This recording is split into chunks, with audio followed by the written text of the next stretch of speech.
Essa noite, nesses 2 dias, estaremos aprendendo cada vez mais o sacerdócio sobre as nossas vidas. Homens e mulheres, recebam essa palavra em nome de Jesus. Amém? 1 Pedro, capítulo 2, versículo 9. 1 Pedro, capítulo 2, versículo 9. Diz o seguinte: vós, porém, sois a geração eleita, o sacerdócio real, a nação santa, o povo adquirido. Irmãos, algumas versões falam que nós somos povo de propriedade exclusiva de Deus. Deixa eu falar uma coisa aqui para vocês, preste bem atenção. 2021 nós tivemos uma pandemia, sim ou não? Passamos por uma pandemia e Deus nos preservou, nos guardou. Você sabia que naquela época existiam alguns tratamentos, que talvez algum de nós pode ter tomado esses tratamentos, que eram chamados patenteados. O que é isso, meu irmão? Tratamentos que somente aquele grupo de pessoas, de médicos, de hospitais, tinham o direito de aplicar aquela medicação para salvar muitas vidas. Isso se chama patente. Só que uma patente do homem, ela tem prazo de validade. Uma patente do homem, ela se expira depois de um prazo de 10 anos. Somente 10 anos. Lá em Lucas capítulo 20, versículo 22, fala bem assim, ó: que Jesus é a nova aliança. Essa patente, ela não quebra. Essa patente, ela não cai. Essa patente era para a eternidade, porque Ele selou a mim e a você com essa patente. Nós somos uma nação santa, sacerdócio real, povo de propriedade exclusiva de Deus. Preste bem atenção. Para que anuncieis as grandezas daquele que vos chamou das trevas para a sua maravilhosa luz. Apocalipse capítulo 1 diz o seguinte: eu sou o alfa e o ômega, o princípio e o fim, diz o Senhor, aquele que é, que era e que há de vir. Aleluia, aleluia, aleluia, Pai. Senhor, estamos aqui diante da Tua presença, Senhor. Aleluia. Irmãos, eu quero começar essa conferência diferente. Nós estamos aqui para falar sobre sacerdócio. E sacerdócio, ela está conectada com famílias, homens e mulheres. Eu quero fazer algo diferente, algo profético aqui nessa noite. Vamos fazer essa oração inicial, consagrando ao Senhor, só que de uma forma diferente. Aqueles que podem, se ajoelhem. Todos vocês que podem, se ajoelhem na presença do Senhor. Aleluia, aleluia. Pai, estamos aqui, Senhor, diante da Tua presença. A Tua palavra fala, Deus, que Teu povo que se chama pelo Teu nome, se humilhar e orar e buscar a Tua face e se converter dos seus maus caminhos, eu os ouvirei dos céus, perdoarei os seus pecados e sararei a sua terra. Aqui estamos nós, Pai. Perdoa-nos pelos nossos pecados, perdoa-nos pelas nossas falhas, perdoa-nos, Deus. Estamos aqui de joelhos diante da Tua presença, começando essa conferência, entregando os nossos corações, a nossa alma e o nosso espírito. Levamos cativo a Ti os nossos pensamentos, Deus. Deus, tenha liberdade. Santo Espírito de Deus, tenha liberdade para fluir nesses 2 dias aqui, para falar com o Teu povo, para ministrar ao Teu povo, para confrontar quando necessário o Teu povo, para confortar e para trazer algo novo para o Teu povo. Deus, eu peço humildemente em Tua presença, Senhor, que histórias possam ser mudadas e marcadas a partir deste dia que se chama hoje, Senhor. Eu lhe peço, consagro a Ti, Deus, essa conferência. Abrimos ela de joelho, pedindo perdão e clamando pela Tua presença. Deus, libera uma palavra rema sobre a vida de pastor Clebert e sobre a vida da pastora Gabriela. Libera uma palavra de sabedoria, uma palavra de conhecimento, uma palavra dos céus, do Teu coração para a Tua igreja. Assim oramos e assim clamamos a Ti, porque Teu reino agora, para todo sempre. E a igreja diz amém, amém e amém. Aleluia.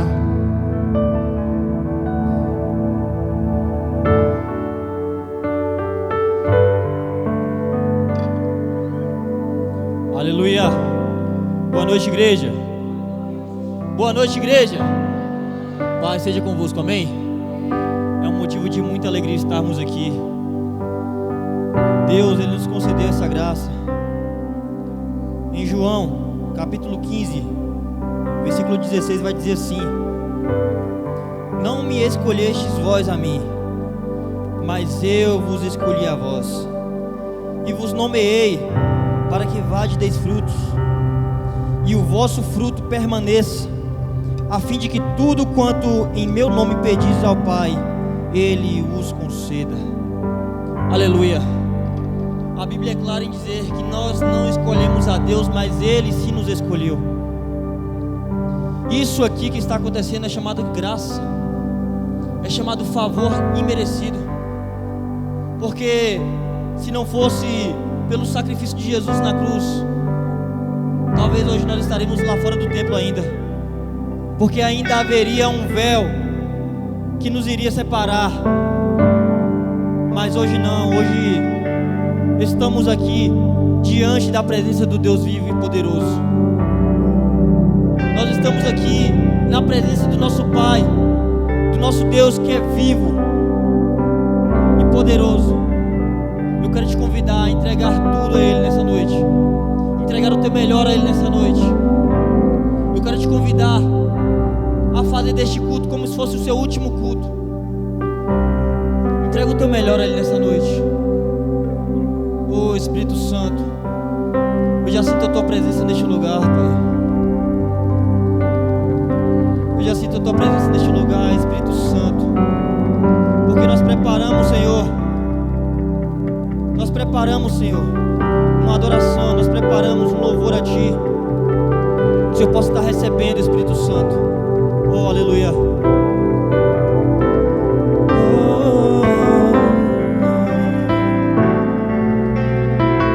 Cante comigo.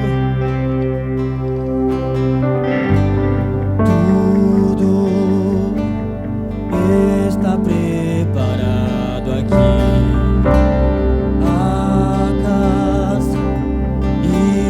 Coração também, Tu és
meu coração disposto a queimar. Todos os versos e canções que eu consegui cantar. Só quero te falar que teu é o reino, a glória pra sempre. Teu é o domínio e o poder. Amém, amém. Teu é o reino, a glória pra sempre, Senhor. Teu é o domínio. Vamos, levante sua voz e cante.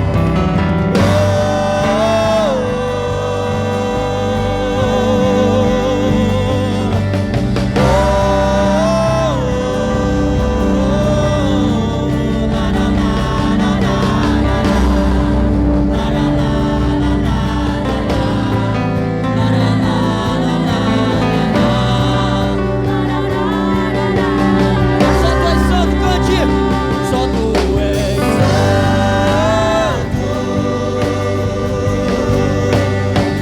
Só tu és santo. Não há outro como tu. Não há outro como tu. Não há outro como tu. Não há outro como tu. Só tu és santo. Só tu és santo. Tu és santo, Senhor. Tu és santo, Senhor.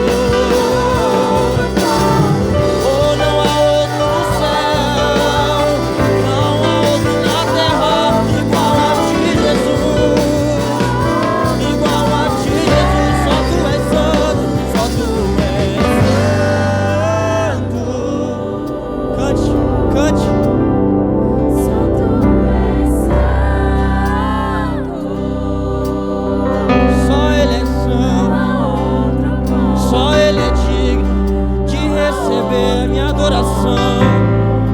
Só Ele é digno de receber todo louvor e toda glória. Cante assim, ó. Santo, Santo é o Senhor Deus poderoso, digno de louvor.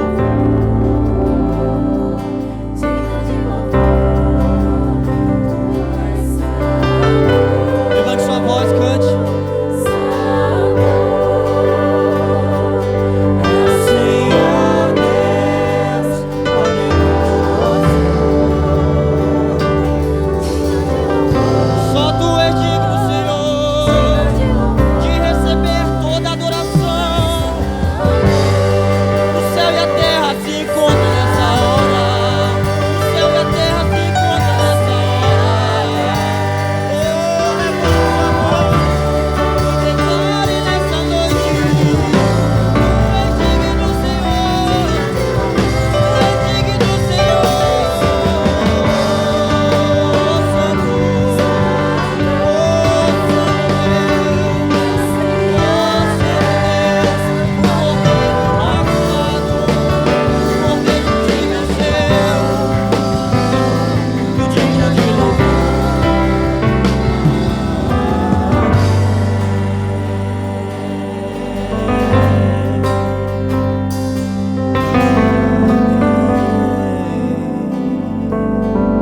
aleluia, aleluia, aleluia.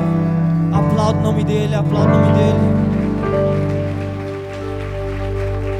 O Senhor disponibilizou a glória dele aqui nessa casa.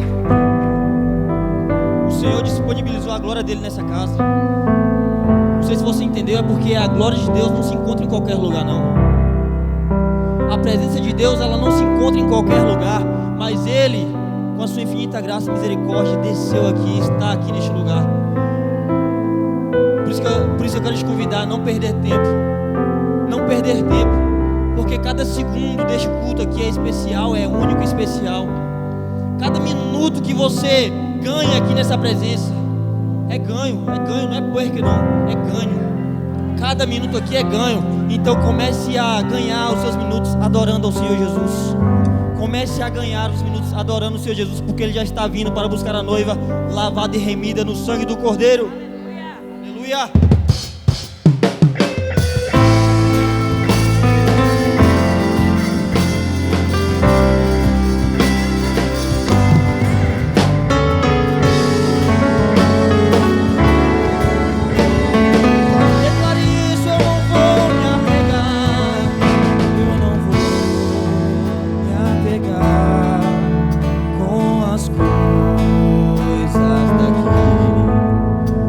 Eu sei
aguardando nosso Senhor. Aplauda Ele mais forte, mais forte, mais forte.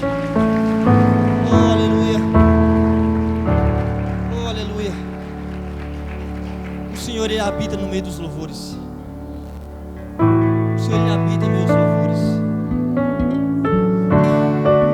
Aleluia. Aleluia. Ele se encontra neste lugar. Ele se encontra nessa casa. Oh, o Senhor Deus Todo-Poderoso, Ele se encontra nessa casa. Aleluia. Aleluia. Tu és santo, Senhor, Tu és santo. Aleluia. Acima de tudo,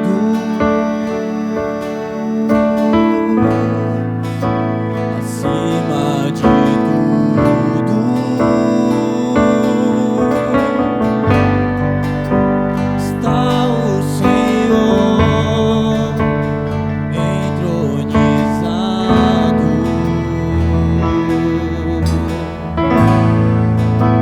Os anjos e os homens,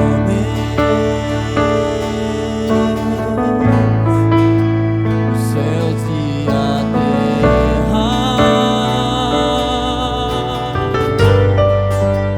montanhas e mares declaram quem Tu és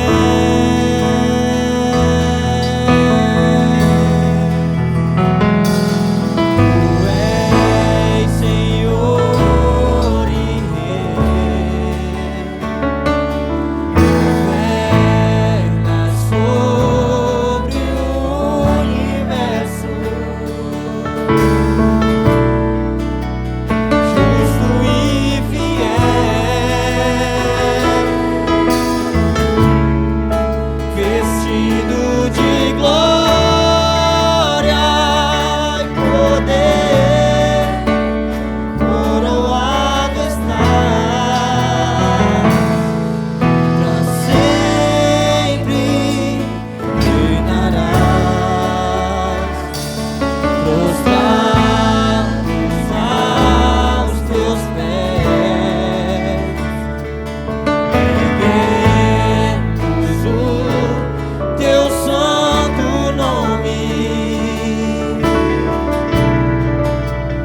em adoração.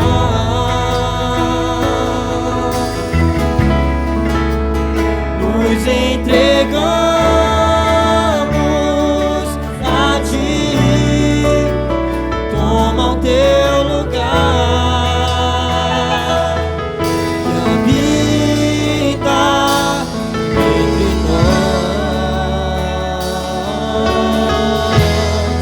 ó Santo Deus.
quero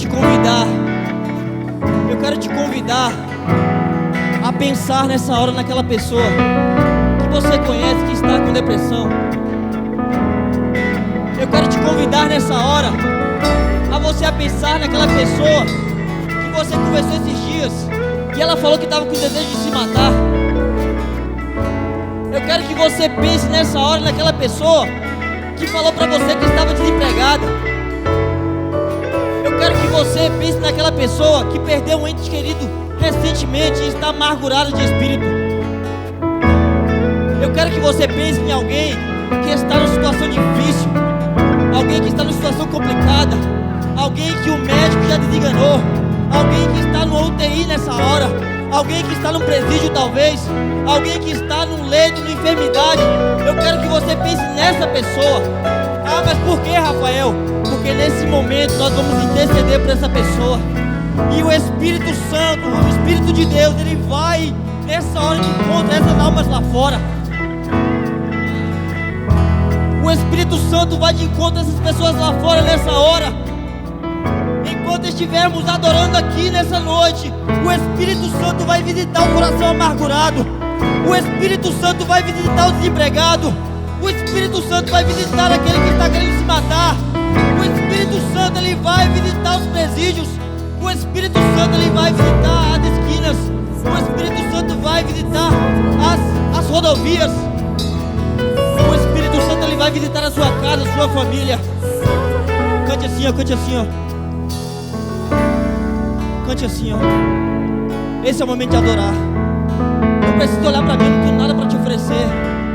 Eu não tenho nada para te oferecer, mas a presença de Deus que está aqui neste lugar, ela quer transformar vidas aqui neste momento. A presença de Deus que está neste lugar quer transformar vidas, quer transformar a família nesse momento. Então cante assim nessa noite. Oh, aleluia. Tu és santo.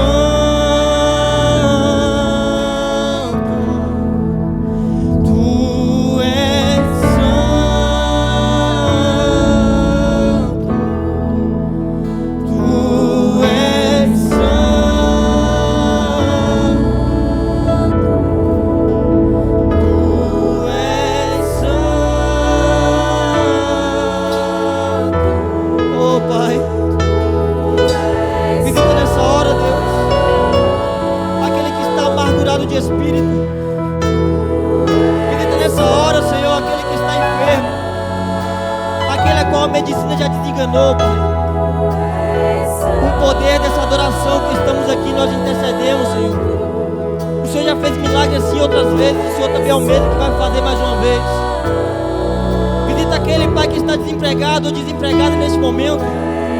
Oh, Espírito Santo, o Senhor diz em tua palavra que nunca viu um justo mendigar o pão, nem a sua descendência passa fome. Oh, Espírito Santo, eu uso nessa hora, Pai, a autoridade de sacerdote que o Senhor nos deu para profetizar sobre as nações, para profetizar, Pai, sobre a vitória da conquista, para profetizar, Senhor, sobre as nossas famílias. Pai, todo espírito da morte venha ser lançado por terra nessa hora. Toda enfermidade vai ser lançada por terra nessa hora, porque maior é o que está conosco do que o que está no mundo. Porque maior é o que está conosco do que o que está no mundo. Só Tu és santo, só Tu és santo, só Tu és santo, Senhor. Só Tu és santo, Senhor. Só Tu és santo, Senhor. Tu és santo.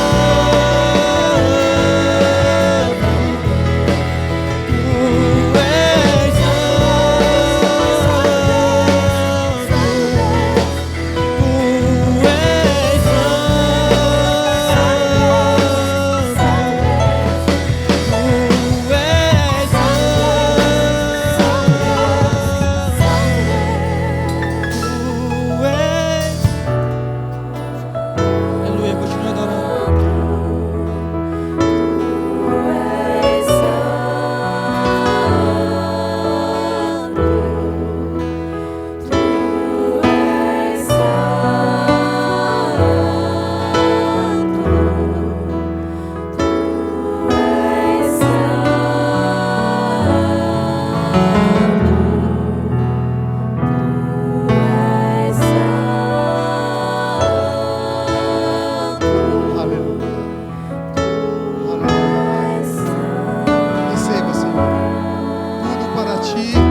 Todas as coisas foram criadas para ti, Senhor. Receba, Senhor, toda a honra, toda a glória, todo o poder e todo o louvor sejam dadas ao Senhor. Aplauda o Rei dos Reis. Aleluia. Eu não quero cortar essa atmosfera que vocês estão, eu quero conectar logo à mensagem do Senhor. Amém? Sua alma, seu coração esteja preparado para o que Deus vai falar, a sua casa, a sua família, a sua vida, em nome de Jesus. Receba o pregador nesta noite com aplausos para o Senhor. Pastor Cleber. Deus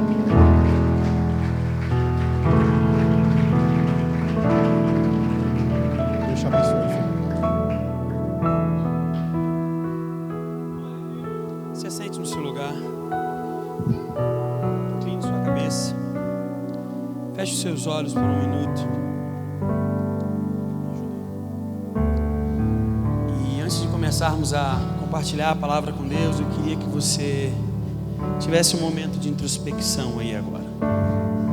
Nós viemos a uma conferência e na maioria das vezes eventos como esse passam na nossa agenda. A gente vem, experimenta o que é entregue lá, mas raramente a gente tem uma conexão real do nosso espírito com o Espírito de Deus.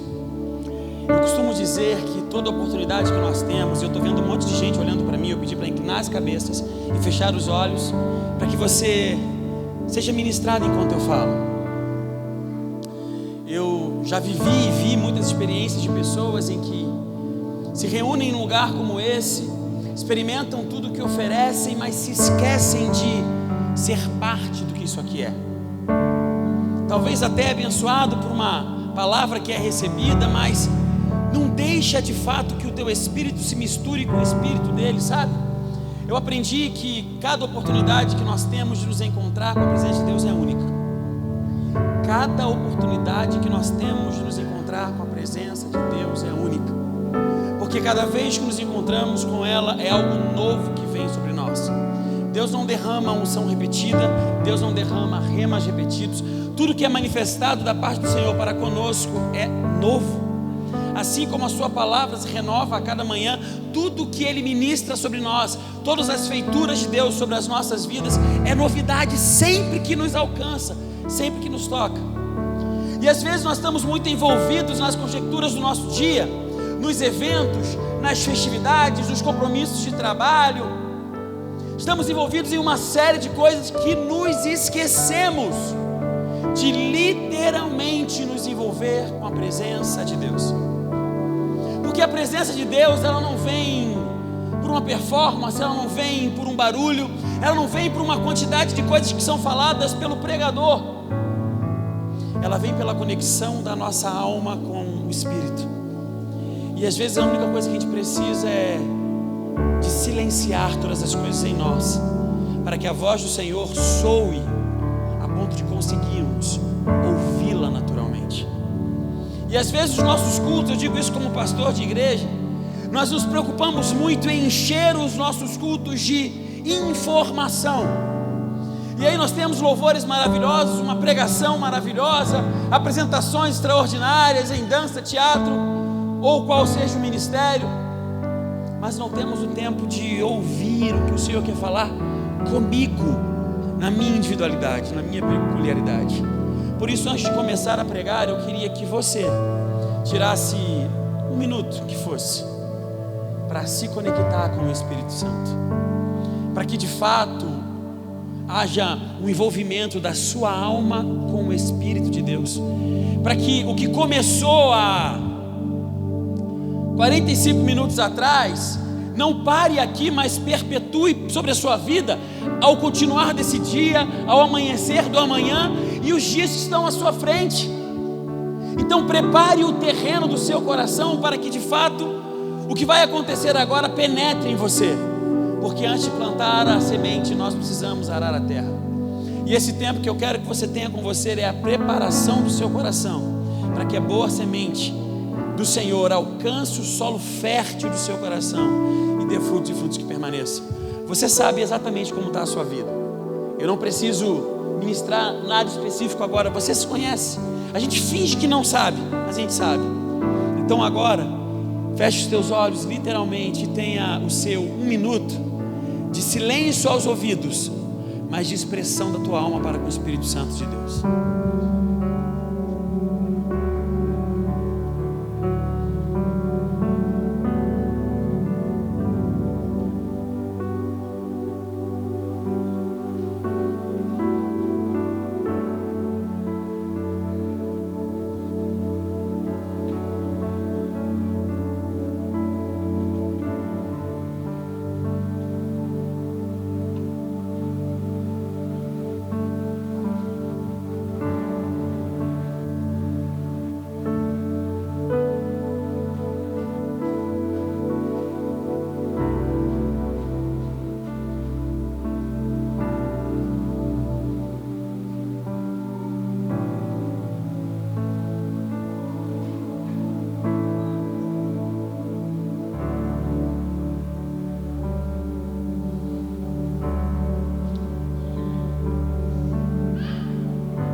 Espírito Santo de Deus, nós te louvamos nessa noite, Pai. Te louvamos porque entendemos que há algo em nós que nessa noite precisa ser tratado pelo Seu Espírito. Sabemos que nada é em vão, nada é acaso. Se estamos aqui hoje, é porque em Seu coração foi projetado que estivéssemos, porque o Senhor tem uma porção que é exatamente a medida do que precisamos em nossos corações para liberar sobre nós. E o que eu te peço nessa noite sobre cada um dos teus filhos presentes nesse lugar é que estejamos disponíveis ao que o Senhor quer fazer e construir em nós. Por isso eu te peço, Senhor, que todos os barulhos externos, e quando eu digo de barulhos externos, digo de barulhos que vai para além do que os nossos ouvidos podem ouvir, os barulhos que estão escondidos na nossa alma sejam silenciados nessa noite. Barulhos de preocupações, de irritabilidade, barulhos de incredibilidade, Pai, em nome de Jesus, sejam silenciados agora, para que a Tua voz soe suave e compreensível aos nossos ouvidos. Ministra aos nossos corações, Senhor. Nós nos rendemos a Ti, e quando dizemos nos rendemos a Ti, estamos dizendo: faz em nós como lhe prover fazer. Flua com liberdade no meio da Tua igreja, Deus. Toca cada um dos corações quebrantados e contritos presentes nessa noite, neste lugar. Não nos permita, Senhor, sair deste lugar sem experimentar o toque da Sua glória. Nós não queremos ser marcados por canções nem por palavras de efeitos. Queremos ser marcados pela transformação que é gerada pela visitação da Sua presença. E não há outra coisa que nós queremos nessa noite, Senhor. Não há outro desejo em nossos corações, e se houver, Pai, que o Teu Espírito nos confronte e nos convença agora, para que o único desejo a permear os nossos corações seja o anseio pela Tua presença. Porque um dia a salmista disse algo que precisa arder em nossos corações: um dia na Tua presença vale mais do que 1000 em qualquer outro lugar. Então faça arder essa chama em nós, faça queimar esse desejo em nós, de olhar para a Tua presença e a conjecturar como a coisa mais valiosa que cada um de nós temos, Senhor. Não nos deixe não aproveitar esse momento, não nos deixe não nos envolver nessa atmosfera, não nos deixe não mergulhar nesse oceano, Pai. Por isso, se preciso for, toma-nos pelas mãos e nos conduza por esse caminho que o Senhor quer nos levar essa noite, porque as nossas pernas, Senhor, anseiam correr para o que é mal, os nossos pensamentos anseiam se embriagar daquilo que é mal, e os nossos ouvidos também estão inclinados a ouvir aquilo que é contrário à Tua vontade. Mas o Teu Espírito habitando em nós faz exatamente o caminho reverso do que a nossa natureza pecaminosa nos impõe a fazer. O Teu Espírito habitando em nós nos convence da Tua boa, perfeita e agradável vontade, e é a ela, Senhor, que nós queremos nos render essa noite. Que a verdade que liberta nos alcance, que aquilo que será ministrado nessa noite seja uma porção que está no Seu coração. Toma-me em tuas mãos, Senhor, e usa-me como canal para falar aos teus filhos essa noite, Pai. Em nome de Jesus. Essa é a minha oração, Deus, e eu oro assim porque eu creio, Pai. Em nome de Jesus. Aleluia. Aleluia. Irmãos, quero começar registrando a alegria de estar aqui. Queria pedir, se pudesse acender as luzes do auditório. É uma alegria estar aqui, porque estar aqui é rever rostinhos amigos. Estou vendo pessoas extremamente queridas que fazem parte da minha vida. Isso é muito bom. É bom estar aqui, porque eu me sinto muito em casa nessa igreja. Me sinto muito em casa com o pastoreio dela. Eu amo o Senhor, pastor, e não é da boca para fora, o Senhor sabe disso. Tiago, obrigado pelo convite, obrigado pela confiança de estar aqui. É com amor e temor que eu recebi esse convite. Quero trazer um abraço da igreja de Iguaí, da comunidade de Iguaí. E espero em breve termos um intercâmbio, nos misturar de novo, foi muito bom.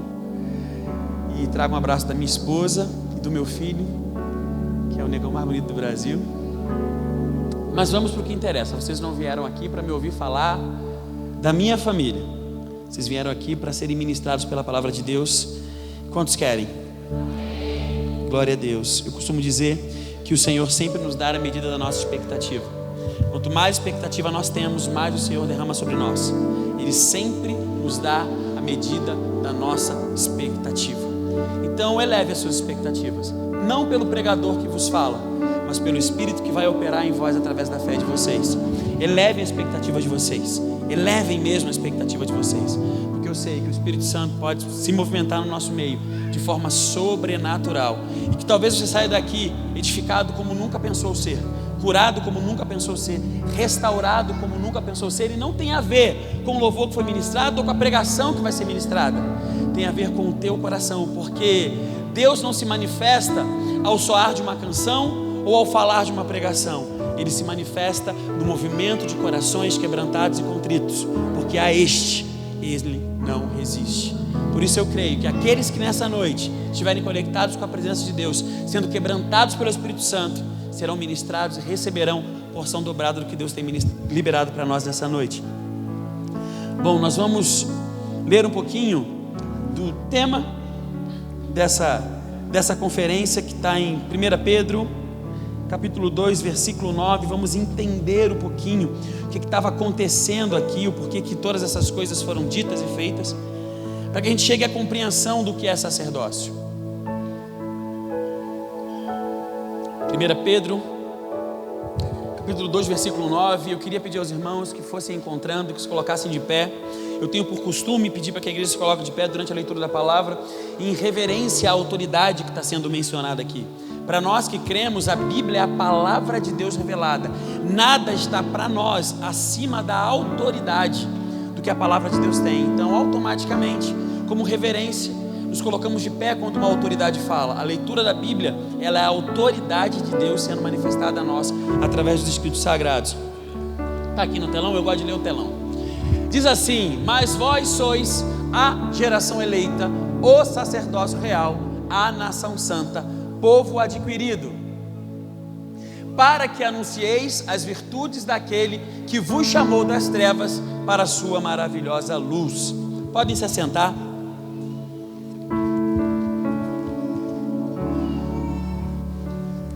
Quando nós lemos esse texto, nós vemos uma tríade identitária.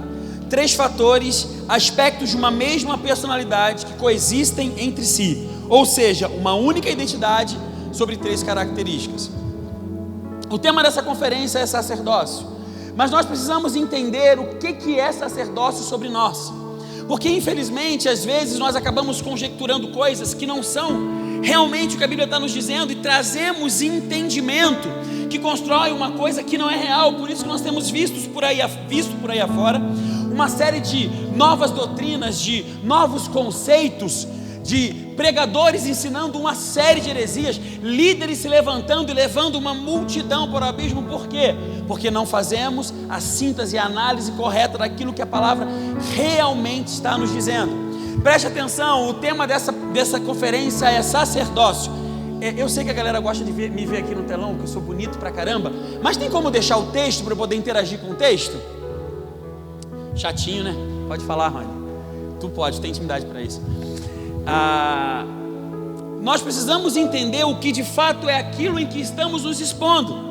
Automaticamente estamos aqui para reafirmar em nós essa identidade, essa característica de ser um sacerdócio, de ser um sacerdote. E é muito legal, as pessoas gostam disso. Quer ver, no Ministério de Casais a gente ouve muito: você é o sacerdote do seu lar, você é o sacerdote do seu lar. E a gente gosta, a gente se enche de autoridade, né? Eu sou o sacerdote do meu lar. Quando a mulher pensa em piscar, tu já fala: eu sou o sacerdote do lar. É óbvio, isso é uma verdade, mas não é toda a verdade.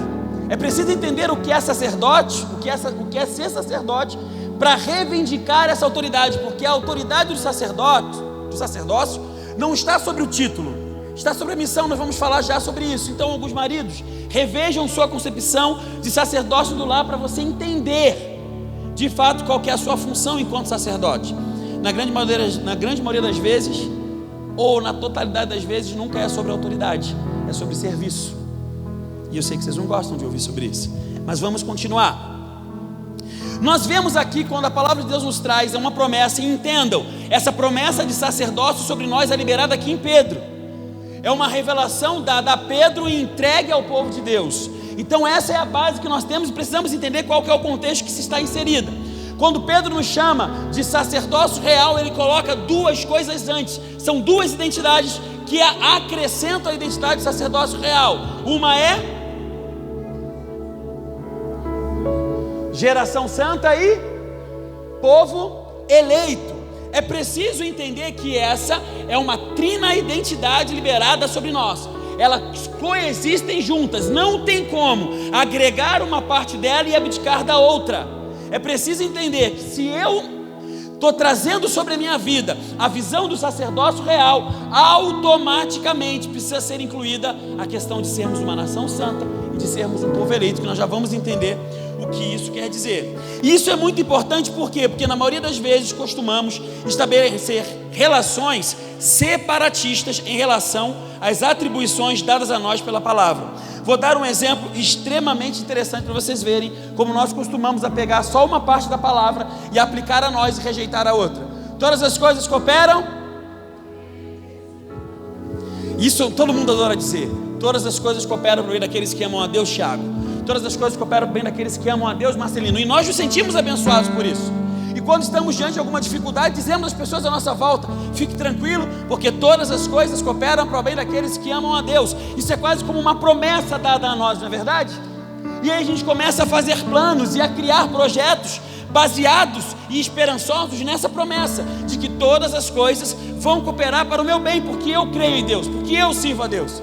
Mas o versículo não para aí. Ele diz assim: todas as coisas cooperam para o bem daqueles que amam a Deus e vivem segundo os seus propósitos.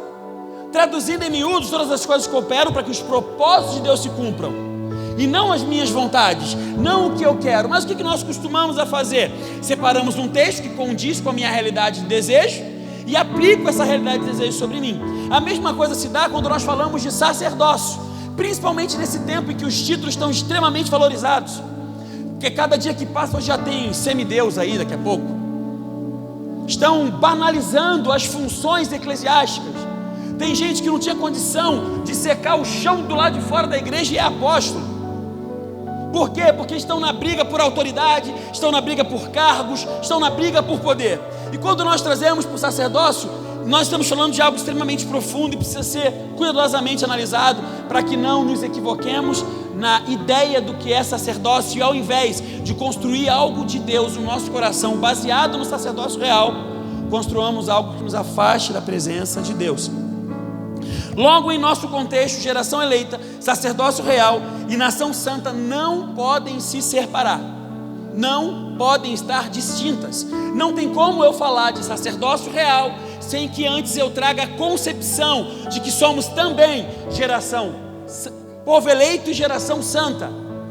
E perceba que isso traz condições para nós. Vamos ver o que o texto nos diz. Nós começamos com mais vós sois. Eu vou separar o texto pedacinho por pedacinho para que a gente entenda realmente que construção de sacerdócio Pedro está trazendo sobre a igreja. Nós vamos começar com a conjectura mais. Mais significa que é uma resposta. Todas as vezes que nós contamos uma história, mudamos e continuamos a história, dizemos, mas... Isso quer dizer o quê? Estou me referindo a um ponto anterior. Estou me referindo a uma outra coisa. Que outra coisa é essa que Pedro está se referindo quando ele diz, mas vós sois? Porque é preciso entender o que ele está dizendo. Ele está trazendo uma resposta. Primeiro, Pedro traz uma conjectura de coisas que estavam acontecendo na igreja que estava em Galácias.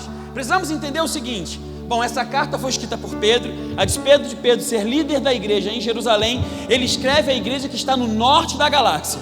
Bom, na viagem missionária de Paulo, Paulo visita o sul da Galácia. Mas no norte da Galácia existiam cristãos lá. Quem eram esses cristãos? Os cristãos da dispersão. Que dispersão foi essa? Lá pelo século VI, quando foi escrita essa carta, houve uma perseguição muito forte e foram expulsos de Roma todos que professavam a fé em Cristo Jesus. Esses cristãos procuraram abrigo em países que aceitavam, em locais que aceitavam, e foram para o norte da Galácia. Então é preciso entender o contexto em que essa carta foi escrita. Pedro está em Jerusalém. A despeito de Pedro não ser um cara muito amigável com as missões para gentios, Pedro se preocupou porque tinha uma igreja sendo perseguida e ele entendeu, não, eles precisam ser instruídos. Então havia um contexto de perseguição, havia um contexto de exílio, havia um contexto de separação dos crentes que estavam na Galácia, da sua cidade, da sua cultura, da sua forma de viver. Então essa carta ela é escrita por essa perspectiva. A resposta a algo que vem, o mais significa uma resposta de algo que vem antes. Jesus era a pedra de escândalo. Se você ler o texto inteiro, você vai ver no capítulo 2 que ele vai discorrer sobre quem Jesus era. Ele diz assim, Jesus é pedra angular. E depois ele diz que nós somos também, vamos falar sobre isso um pouco mais à frente. E ele diz assim, para os que creem, mas para os que não creem, eles são pedra de escândalo. Mas vocês são geração eleita. Para os que não creem, Jesus é pedra de escândalo. Ele está dizendo assim, mas vocês não estão nesse grupo, vocês não fazem parte dessa classe, vocês são geração eleita, sacerdócio real, nação santa. Então esse mais é ele trazendo uma resposta, ele está reafirmando uma identidade no povo de Israel diante de uma coisa que estava, de um fato que estava acontecendo. Porque havia muita perseguição, muitas pessoas envergonhando o nome de Jesus. Quando você vai ler o capítulo 1 de Pedro, você vai entender sobre o que eu estou falando, porque a igreja estava enfrentando situações. Paulo traz um monte de conselhos para que o comportamento da igreja fosse diferente do comportamento do mundo, porque estava acontecendo que havia na igreja comportamentos iguais aos comportamentos do mundo, e ele vai dizendo, vocês não podem se escandalizar com a obra de Cristo. Cristo é pedra angular, ele é a base que sustentam vocês. Para o mundo, para os que não creem, ele é pedra de escândalo, ele é pedra de tropeço. Mas vocês não. Vocês estão no outro nível. Vocês são, não é apenas crer, vocês são a geração eleita, vocês são o sacerdócio real, vocês são a nação santa. Então ele começa esse texto trazendo uma resposta a uma situação. Percebam? Não é propriamente uma promessa. Pedro disse que eu sou sacerdote. Nós vamos chegar lá para você entender o que está sendo dito aqui. E aí ele vai, vós sois.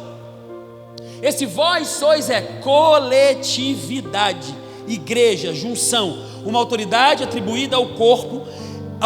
Em toda discussão nunca será dado um atributo a um indivíduo, sempre no coletivo, ou seja, somos quando somos juntos, em especial nesse contexto que é uma carta escrita para uma igreja que está perseguida. Bom, vós sois traz essa noção de coletividade. Somos quando somos juntos, é igual ser igreja. Tiago, você sozinho não é igreja. Marcelino, você sozinho não é igreja. Jonathan, você sozinho não é igreja. Quando é que eu sou igreja? Quando eu estou aqui, reunido, coletivamente, pensando numa mesma coisa, caminhando para o mesmo propósito, lutando pelos mesmos ideais. A nossa junção de valores e percepção de mundo nos faz ser igreja, porque é coletivo. Pedro diz, vós sois é no sentido de coletividade. Como seria a resposta dele? Nós somos. não é no individual, porque é muito perigoso quando a gente constrói uma identidade que é atribuída à igreja à nossa individualidade. Existem coisas que nós, como indivíduos, não temos estruturas para carregar. É preciso estar sobre aquele que tem a autoridade do nome de Jesus, e quem é a igreja. Existe uma coisa interessantíssima sobre as portas do inferno. As portas do inferno não prevalecerão sobre a igreja. Não é sobre o indivíduo Klebert, não é sobre o indivíduo Tiago, é sobre a coletividade e igreja. Do mesmo jeito que a autoridade das portas do inferno não resistirem está sobre a igreja, a unção sacerdotal, essa identidade trina, pesa sobre a igreja na coletividade, não no indivíduo. Nesse contexto, que é o contexto bíblico, não se trata da nossa individualidade. Eu sou um sacerdote. Ou todos somos sacerdotes, ou ninguém é sacerdote. Não estou falando em relação a casamento, mulher. Que a mulher fala, você está vendo, marido? Não, é um outro contexto. Estamos falando de um contexto comunitário. No contexto da casa existe um cabeça, que é o seu marido. Está claro isso, né? Aí depois não fala assim, o pastor disse que o homem não é mais sacerdote da casa. Não é isso que eu estou dizendo. Estou falando num contexto comunitário, de sermos sacerdotes para além do nosso lar. E por que é importante falar sobre isso? Para não criarmos essa identidade. Porque algumas pessoas criam essa identidade com a conotação de autoridade, mas eu sou sacerdote. É o que chamam de sacerdócio universal e independente, como se nós não precisássemos mais da intervenção de um outro líder. Não é isso que eu estou dizendo. Eu estou dizendo que nós, quando somos igreja, quando estamos juntos, é que essa unção, se é que a gente pode chamar assim, é liberada sobre nós. Sigamos. Vós sois geração, aí olha que coisa interessante. Vós sois, a coletividade é, o povo é quando estão juntos, a geração eleita. Não é isso que diz? Essa preposição a aqui, gente, é extremamente importante. Por que ela é extremamente importante? Porque quando nós dizemos com a preposição a, nós estamos definindo exclusividade. Nós não somos uma geração eleita. Porque se nós formos uma geração eleita, existem outras. Se nós formos uma nação santa, existem outras. Se nós formos um sacerdócio real, existem outros. Percebam que coisa interessante, ele está dizendo coletividade. Vós sois a geração santa. Vocês conseguem perceber coletividade também aqui no geração? Não se trata do indivíduo, se trata do coletivo. É uma unção que está sendo liberada sobre a igreja e não sobre a pessoa. Porque a carta que Pedro escreve, ele escreve à igreja, não ao indivíduo, não à pessoa. As cartas bíblicas, seja Pedro, seja Hebreus, seja as cartas de Paulo, são cartas escritas à igreja, sempre no sentido coletivo. Quando o conselho vai no individual, eles fazem essa ressalva. Paulo, quando escreve a Timóteo, ele escreve a Timóteo, porque é direcionado a uma pessoa. Cuida de ti mesmo, Paulo vai dizer a Timóteo. Percebe? Individualidade, particularidade. A pessoa de Timóteo sendo o alvo da carta. Quando Paulo escreve a Romanos, ele não diz isso. Ele diz vós, a igreja, quando os santos se reúnem, coletividade. E nesse texto Paulo não é diferente. Vós, coletividade, geração é um grupo, é um aglomerado de pessoas daquele momento, não é uma pessoa. Eu não sou geração santa, eu não sou eleito como indivíduo, eu sou eleito como igreja. Até porque, a despeito de nós dizermos, foi por você que Jesus morreu, não foi. Jesus morreu pela coletividade, ele morreu pela igreja.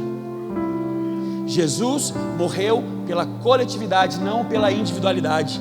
Deus não amou o indivíduo, Deus amou o coletivo, Deus amou o mundo. Isso é muito importante, porque às vezes a gente conjectura uma identidade errada sobre nós.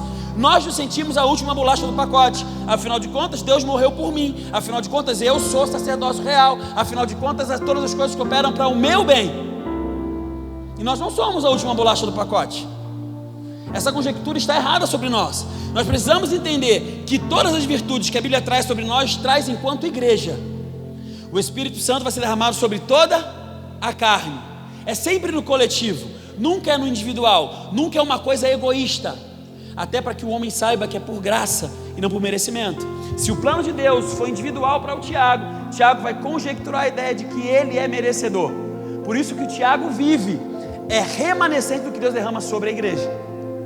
Não é pelo indivíduo Tiago, é pela coletividade da igreja. Qualquer dom que Deus manifeste para a vida do Tiago, não é sobre o Tiago, é sobre a igreja, porque esse dom não é manifestado sobre o Tiago para que Tiago seja edificado.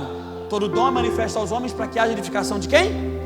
Da igreja, do coletivo. Vós sois geração eleita. Esse trecho traz exclusividade. Não tem outra geração. Traz também o sentido de coletividade, mais uma vez deixando claro. Eleita, que se traduz como escolha, em princípio de uma ação que não é nossa. Fomos escolhidos. Não tem a ver com o nosso esforço. Vós sois geração eleita. Isso também é um outro ponto importante a ser construído. Não tem a ver comigo, não é mérito meu, não é força da minha mão, não é porque eu faço bem alguma coisa, é porque o Senhor assim escolheu, e os critérios de Deus competem a Ele, não a nós.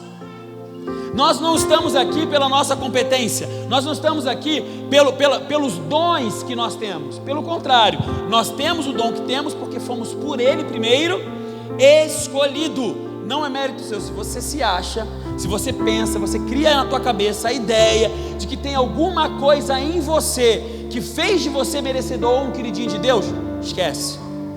Não é sobre você, não foi a sua particularidade. Você só estava envolvida no meio de uma geração que foi eleita. Consegue entender isso?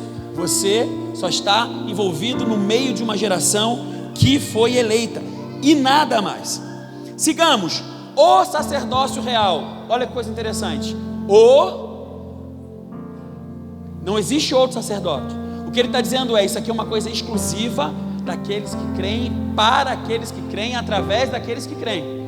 Qualquer outra pessoa que prometa algo parecido, desconjectura, apaga, não serve para nós, porque isso é uma coisa exclusiva.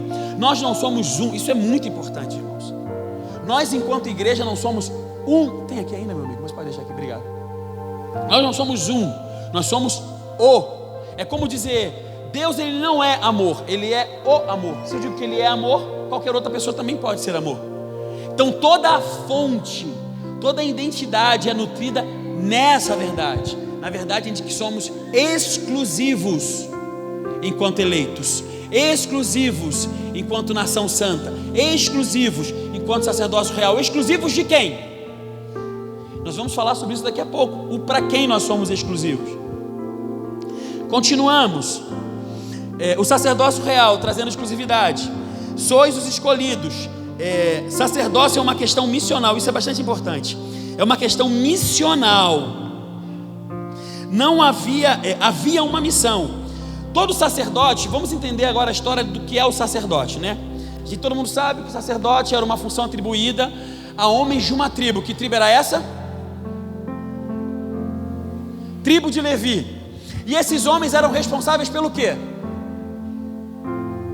Oferecer sacrifício a Deus pelo pecado do povo, interceder pelo povo e ensinar o povo as leis do Senhor. É preciso entender primeiro o que é ser sacerdote, para entender o que é o sacerdócio que está sobre a igreja. Quando nós pensamos em sacerdote, por isso que eu falei aos homens no começo, nós conjecturamos a ideia de autoridade. Às vezes, quando acontece alguma coisa no lar e o pastor vai corrigir o marido sobre a postura que teve sobre os filhos e a esposa, ele fala assim: mas você é o sacerdote do lar. Deixa eu te falar, varão, a tua autoridade não está no sacerdócio, a tua autoridade está no ser marido. O ser marido traz autoridade sobre a sua casa, ponto. O sacerdócio é a sua missão. O sacerdote, ele tinha o dever, preste atenção, de ensinar, oferecer sacrifícios e interceder pelo povo. O profeta tinha autoridade sobre o povo. Consegue entender a diferença? Não havia autoridade sobre a pessoa do sacerdote de julgar, de estabelecer leis. Essa era uma autoridade atribuída a quem? Aos profetas, levantados pelo Senhor. O sacerdote, ele ensinava, ele confrontava, ele intercedia, ele queimava sacrifícios pelo pecado do povo. Missional, não autoritário. É preciso ter isso bem resolvido dentro da gente, porque senão a gente conjectura uma autoridade que não existe sobre nós. E eu acho que a gente já passou do tempo de viver um evangelho de enganação. Eu me lembro que no ano de 1990 e alguma coisa, eu estava no seminário, 1990 e... não, 1998, acho, 1999. Uma parada assim. Eu estava no seminário, deixa eu ver. Não, 2002. Foi no meu primeiro ano no seminário. E aí no seminário você aprende um monte de coisas que te ensinaram errado a vida toda. E aí um amigo meu falou assim: cara, mentiram pra gente. E sabe qual que é o problema? Às vezes a gente vive debaixo de um monte de mentiras anos e anos e anos. E eu acho que esse tempo acabou. Acabou esse tempo de a gente ser enganado por falta de conhecimento. Eu acho que só é enganado quem quer ser enganado. Uma vez que, quem tem Bíblia aqui? Uma vez que nós temos acesso à palavra de Deus, ser enganado é uma escolha. Certo? E aí tem um monte de gente conjecturando autoridade que não tem. Sobre o lar, sobre o trabalho, sobre a igreja. Ah, porque eu sou sacerdote. Está cumprindo a sua missão? Porque até pode haver uma liberação de autoridade sobre o sacerdócio, desde que a gente cumpra a missão que nos foi dada. Porque o que nos faz ser sacerdote não é o título, é a missão cumprida.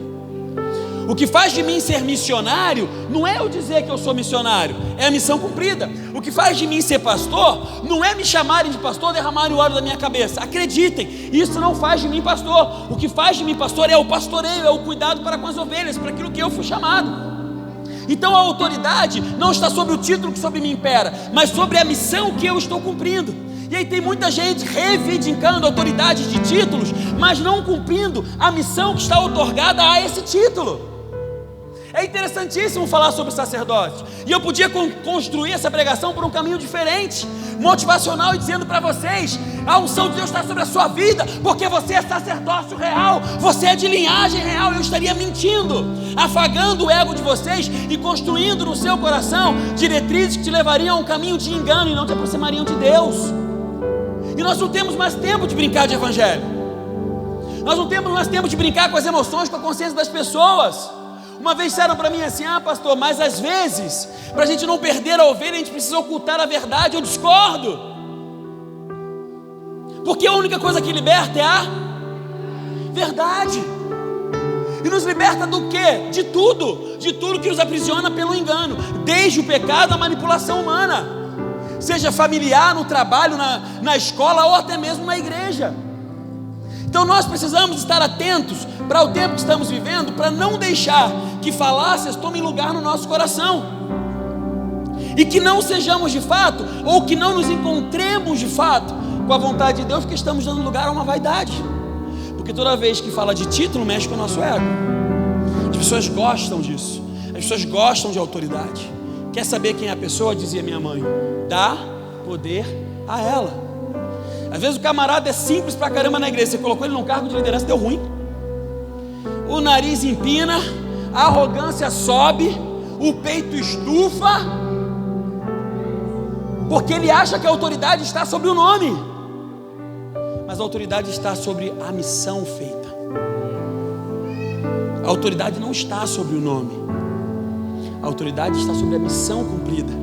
Então, quando nós falamos de sacerdócio, nós não estamos falando de autoridade, nós estamos falando de missão.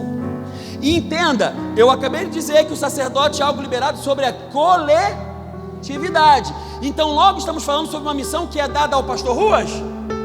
A quem? A igreja. E aí é onde o calo aperta, porque infelizmente nos últimos tempos o que nós como igreja mais temos feito é negligenciado a missão sacerdotal liberada sobre nós. É muito bonito falar sobre sacerdócio, mas é extremamente arriscado nos pôr à prova enquanto sacerdócio. Qual que era o papel do sacerdote? Oferecer sacrifícios pelo pecado, ensinar a palavra de Deus e interceder. Prestem bastante atenção nisso. O que a gente entende como isso?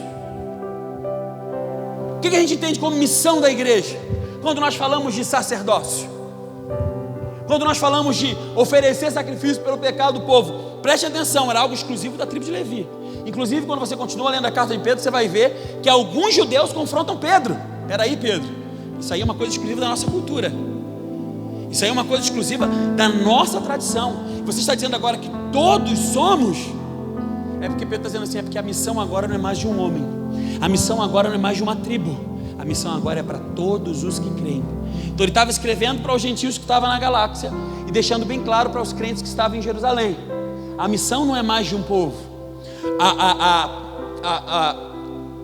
a oferta pelo pecado do povo, e depois eu vou explicar o que isso quer dizer no nosso contexto do Novo Testamento, não é mais responsabilidade de um homem.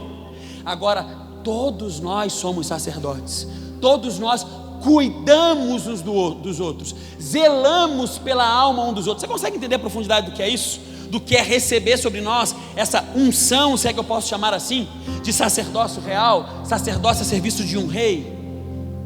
E lembrando que ser sacerdócio real não te torna na realeza. A camareira real é da realeza? Hein? A copeira real é da realeza? Não é? O músico real é da realeza? Não é? O cronista real é da realeza? Então o sacerdócio real não faz de você alguém da realeza. Você começa a perceber que não tem a ver com você, tem a ver com a pessoa de Jesus. O valor em nós é Ele. A graça, não no sentido da graça salvífica, mas a graça de ser encontrada em graça é Ele, não somos nós. Não há nada em nós que possa ser aproveitado, nada em nós somos depravados, destituídos da glória de Deus, realiançados através de quem? Mais uma vez é Ele, não somos nós. Mas vamos seguir. E aí ele termina: nação santa, aqui fala de separação, diferença do mundo. Não somos mais iguais. Ed, tem uma toalhinha preta aí, pega aí para mim, por favor, dentro da mochila. Quando ele termina trazendo a última tríade identitária, a nação santa, repetindo que é uma nação santa, porque infelizmente hoje a gente diz assim: ah, mas essa é a sua forma de pensar, essa é a minha forma de pensar, trazendo visões diferentes para a comunidade diferente. A dizer uma coisa: no que cerne a palavra de Deus, a tua forma de pensar pouco importa, a minha forma de pensar pouco importa, a forma de pensar do pastor Carlos pouco importa, a forma de pensar do Tiago pouco importa, da pastora Marlene pouco importa, porque na conjectura do céu a única coisa que importa é a vontade soberana de Deus. É soberano, não é aberta a discussões. Ah, eu penso, eu acho, eu quero. Se eu fosse adolescente eu dizia: eu não sou. Não tem a ver com isso. Por quê? Porque nós somos a nação santa, os separados. Lá no capítulo 1, Pedro vai bater muito em cima disso, porque ele encontra uma igreja que está se misturando com os costumes do mundo. Ele encontra uma igreja que está deixando entrar dentro dela, porque ele está escrevendo para a igreja. E ele começa a dizer: vocês precisam ser santos, vocês precisam ser separados.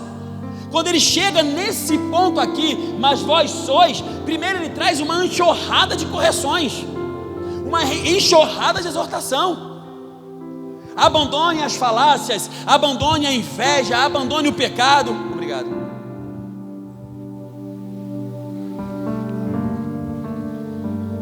Ele vai trazer uma enxurrada de correções, para depois trazer isso. Por quê? Porque havia muitas coisas a serem corrigidas na igreja, no seio da igreja, lá no capítulo 1, onde ele reafirma a salvação. Vocês são salvos, e ele deixa bem claro: eles são salvos pela graça, são salvos pelo sacrifício de Jesus, são salvos pelo que ele fez, não tem nada a ver com vocês. E logo em seguida ele diz: por isso vocês precisam ser santos. Santos por quê? Porque ele é santo. E aí aqui ele vai dizer: não se esqueçam que vocês são geração eleita, sacerdócio real e nação santa. Esse nação santa mostra o quanto nós precisamos ser separados do mundo, se quisermos exercer o sacerdócio real sobre o ministério de Deus na nossa vida. Porque não existe sacerdócio sem separação do mundo. E quando eu digo separação do mundo: pastor, eu não bebo, não fumo, não transo antes do casamento, não uso drogas, não traio a minha esposa. Não estou falando disso, estou falando de conjectura, de pensamento, de ideais, de ideologia. Não dá para comungar com a vontade de Deus se os nossos ideais não são iguais ao dele. Não estamos sendo uma nação separada se a forma como eu penso, como eu aspiro a vida, tem mais a ver com questões contrárias à palavra do que com a palavra. Se eu sou mais amigo do mundo do que inimigo dele, se eu estou sempre abrindo uma concessão por A ou por B, porque eu gosto muito de Beltrano, porque eu gosto muito de fulano, ou se eu evito até mesmo de, como igreja, ensinar, porque uma das características do sacerdote é ensinar as leis de Deus. Como igreja eu me privo de ensinar por medo de desagradar A e B. Como santo, como separado, eu não me importo com isso. O que eu não posso é ser achado de forma igual ao mundo.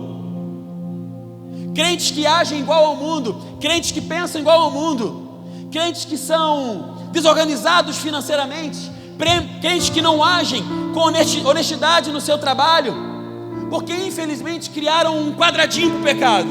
Bom, se você não adultera, se você não pratica homossexualidade, se você não usa drogas, não bebe e não se prostitui, você não tem mais pecado. É ou não é?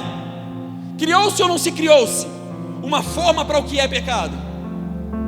E pecado é o que? Tudo aquilo que desagrada a Deus. Tudo. Vamos observar o que Paulo diz lá no comecinho do versículo 9, para você entender o que ele está dizendo quando ele diz ser santo. Deixando, pois, lá no capítulo 1, ele vai dizer que você precisa ser santo, porque ele é santo. Você foi salvo e precisa ser santo. E aí ele respondendo no versículo 2: santo como? Separado como? Deixando, pois, toda a malícia, todo engano e todo fingimento e invejas e todas as murmurações. Tiago, controla meu tempo, viu? Por favor.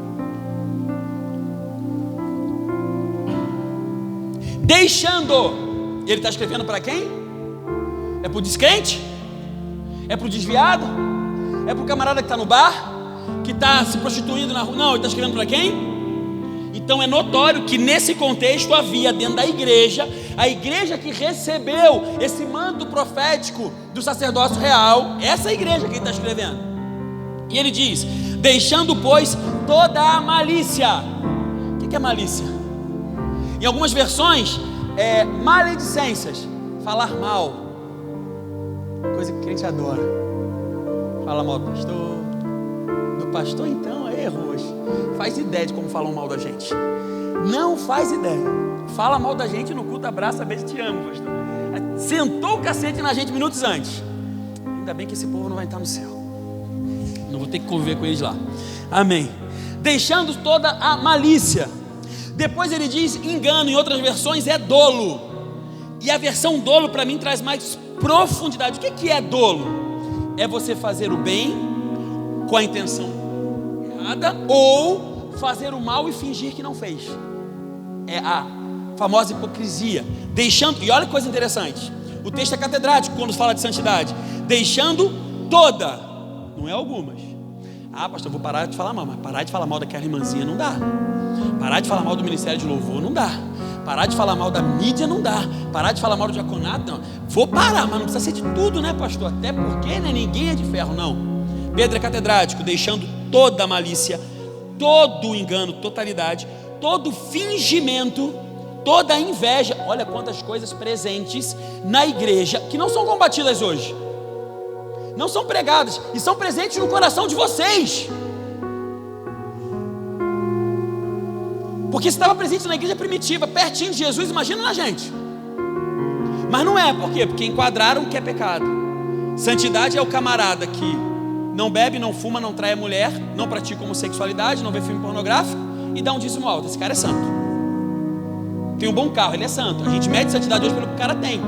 A vida com Deus do cara hoje é medida pelo que ele tem. Só que o cara pratica um monte de outras coisas e se sente separado. Não, não é. E todas as murmurações, preste atenção. E ele segue: desejai afetuosamente, isso tudo para ser santo, tá? Afetuosamente, como meninos recém-nascidos, o leite racional, não falsificado, para que por ele vá crendo. Deseja ardentemente. Que leite é esse? Hein? É a palavra. Porque lá no capítulo 1 você vai ver Pedro dizendo: para mergulhar na palavra, para que você cresça, para que você creia. Então esse leite é a palavra. E a Bíblia diz para nós que queremos literalmente construir uma santidade em nós, nós precisamos desejar ardentemente o conhecimento da palavra. Uma outra coisa que prega sobre a igreja: a despeito de sermos a geração com maior quantidade de informação ao alcance das nossas mãos, nós somos a igreja menos informada de todos os tempos. Uma igreja que não é comprometida com o conhecimento da palavra. Falo sem medo de errar sobre a minha comunidade, sobre essa, sobre qualquer outra. Por sermos uma geração de ativismo, não nos comprometemos com o tempo de parar, com o tempo de aprender, com o tempo de deixar a fé ganhar maturidade dentro de nós. Algumas pessoas sobem nessa plataforma para repetir o que ouviram em vídeo, mas não fazem ideia do que estão falando. Falam um monte de heresias, compõe canções extremamente heréticas, mas que nos emocionam. Pouco tempo atrás, um ministério de louvor muito famoso lançou uma música que diz assim, ó, a pessoa cantando: deixa tua glória tomar forma em mim. Quem lembra dessa música? Deixa tua glória. Esqueci quem canta. Mas enfim, deixa tua glória tomar forma em mim. Sabe qual foi a única pessoa que a glória de Deus tomou forma? Jesus. Só Ele. Só que isso está sendo propagado à torta e à direita. Um monte de ensinos errados. A gente achando que vai ter a glória de Deus. Ah, parece inocência, né? Mas não é inocência. É assim que o diabo vai usando a ignorância para nos corromper. Senhor, eu quero a sua glória. Ele não dá a glória dele Ele não deu nem a Moisés. Moisés se escondeu numa fenda da rocha. Ele passou de costa para que Moisés visse o reflexo da glória de Deus. Aí o ministro sobe aqui e fala assim: porque a glória de Deus está aqui. Se a glória de Deus vier aqui, ninguém fica vivo. Ninguém. Isso é uma coisinha boba que eu estou falando, mas tem 1 milhão de outras profundas. Por não sermos enraizados no ensino da palavra, vai criando conjecturas em nós que não nos aproximam do caráter de Jesus. Porque por nós termos acesso à glória de Deus, o que eu preciso mais do que isso? Mais nada. Então não tem nada em mim que precisa ser mudado. Se a glória de Deus me tocou e não me consumiu, eu não preciso de mais nada. E não se iludam. Deixa eu pensar 5 vezes no que eu vou falar. Não confundam arrepios com presença. Não confundam. Eu já fiz experimento social. Eu ministrei para um grupo da minha igreja lá em Guaí com uma música do Metallica chamada Let It Rain. E o povo chorou e falou em línguas.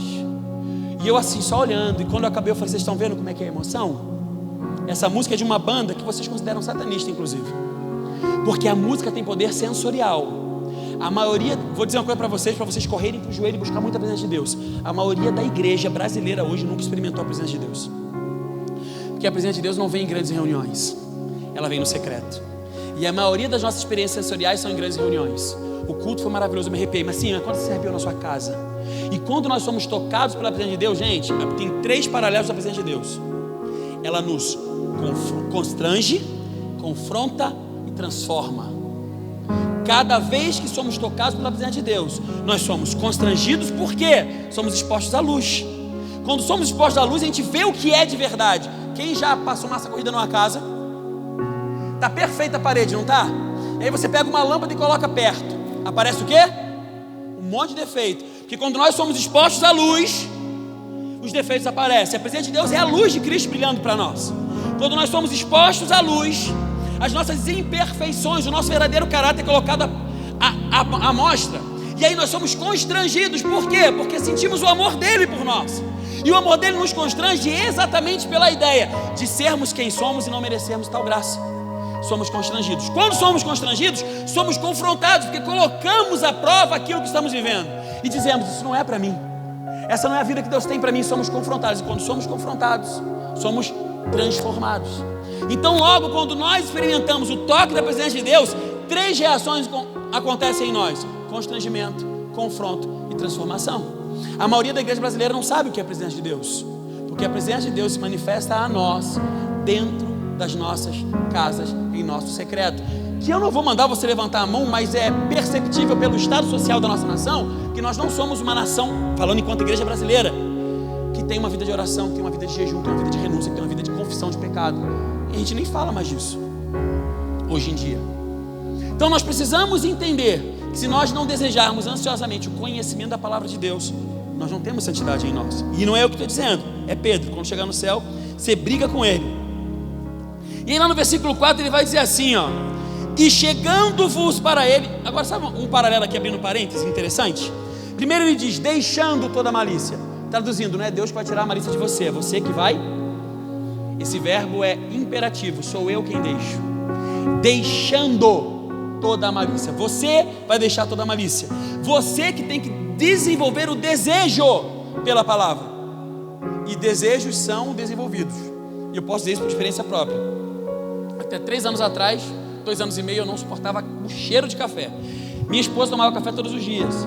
Me irritava tanto o cheiro de café que a Miriam parou de tomar café por causa de mim.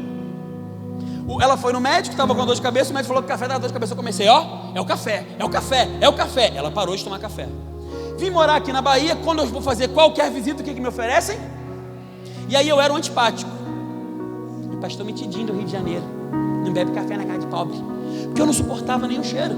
O que eu comecei a fazer? Tomar café para adaptar o meu paladar. Irmãos, hoje eu chego na faculdade e antes de fazer qualquer coisa tem que comprar um café. Eu desejo ardentemente um café. Quando eu vou na festa de alguém, vai ter café? Já viram esse memezinho? Quer café? É nesse nível. E hoje eu desejo café. Literalmente, hoje eu desejo café. Minha boca saliva só de falar de café. Café é bom. Não vem com café queimado para mim, não. Café é bom, sou enjoado. Sou metida besta. Só tomo café de colete especial. Verdade, verdade. Como só eu bebo café. Aí hoje minha esposa não suporta nem o cheiro. Real. Então é imperativo. Somos nós que temos que construir esse desejo pela palavra. Como é que a gente constrói? Não precisa construir o café, vai experimentando todo dia. Vai chegar um dia que o teu cérebro vai estar condicionado àquilo e você não vai conseguir viver sem. Mas você precisa. E o último texto, não vou ler tudo, não vai ficar muito extenso. E chegando-vos a ele, nós vamos nos aproximar dele. Que ele é quem? Pedra viva. Como pedras vivas. Olha a responsabilidade que ele traz para nós como igreja. E chegando-vos, agora olha que coisa interessante. Ó, sempre no plural, sempre no coletivo, sempre a igreja. E deixando-vos, e chegando-vos, quando vós, coletividade, chegando-vos a ele como pedra viva. Outra responsabilidade sobre nós. O que é ser pedra viva? É ser base de sustento para a sociedade. É por isso que o crente tem que estar em todos os meios. Em todos os meios. Política, empresarial, social, filantrópico, acadêmico. O crente tem que estar em todos os meios. Por quê? Porque nós somos pedra de sustento da sociedade. Não é que nós temos a autoridade de Cristo. Nós somos galhos enxertados na videira. Trazendo para o contexto de pedra, nós somos pedras que saiu do Cristo. A autoridade que está sobre nós não é nossa. Não é nós que aguentamos o peso. É quem? É Cristo Jesus. Então nós entendemos que existe uma série de coisas a serem feitas para construir em nós a santidade. Porque senão não tem fundamento. Se não entendermos que somos eleitos e escolhidos, se não entendermos que temos que ter uma conduta de santidade, o sacerdócio real não faz o menor sentido sobre nós. E aí eu disse lá na frente, há pouquinho, quer dizer no final o porquê disso tudo. Eu vou te dizer o porquê. E ele termina dizendo, cadê aqui embaixo, ó? Depois da nação santa ele diz que nós somos o povo adquirido. O que é o povo adquirido? O povo que tem dono. Algumas pessoas pensam e acham e conjecturam e imaginam a ideia de que estar em Cristo Jesus dão a ela o poder de decisão sobre qualquer coisa. Nós temos um dono. Nós temos um dono e esse dono é soberano sobre nós. É Senhor sobre nós. As pessoas estão romantizando o que é ser Senhor. As pessoas estão transformando a grandeza de Deus em minimalismo. Deus nunca vai ser mínimo. Ele sempre vai ser máximo. A gente hoje, no nome do amor, está mudando toda a visão sobre Deus. E esquecemos que Ele é nosso dono. Quantos aqui tem casa própria? A casa de vocês, quem é que manda? Eu posso chegar lá e mudar uma porta de lugar? Por que eu não posso? Porque eu não sou o dono. Mas você é dono da sua casa, pastor? Se você quiser botar uma janela no lugar da porta, você pode? Se você quiser colocar o sofá de cabeça baixa, você pode? Por que você pode? Porque você é o dono da casa. A mesma coisa somos nós.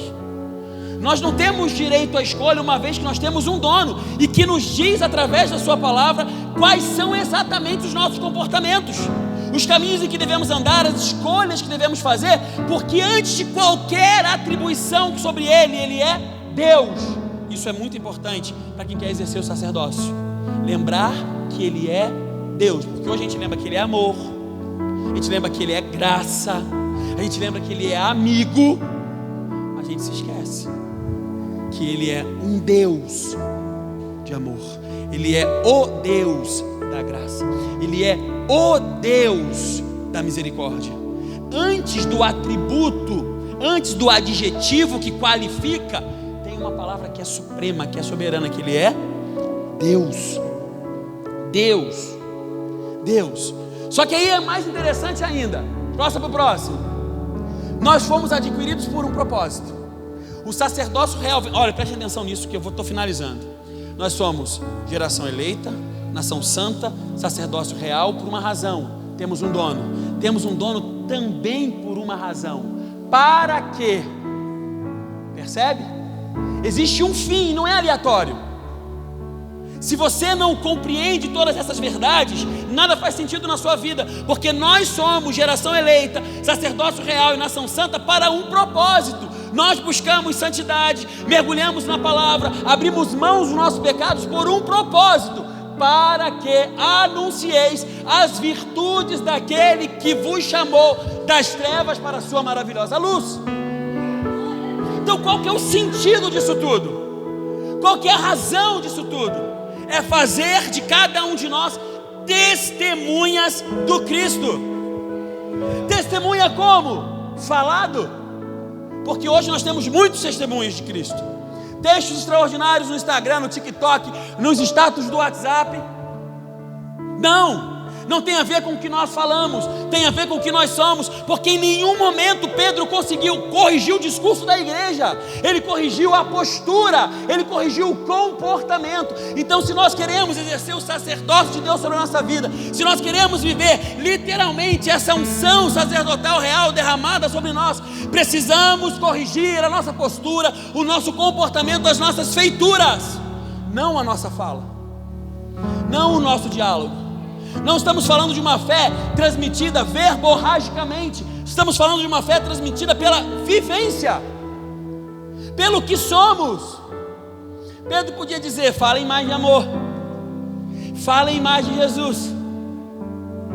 Não, ele diz: corrijam a sua malícia.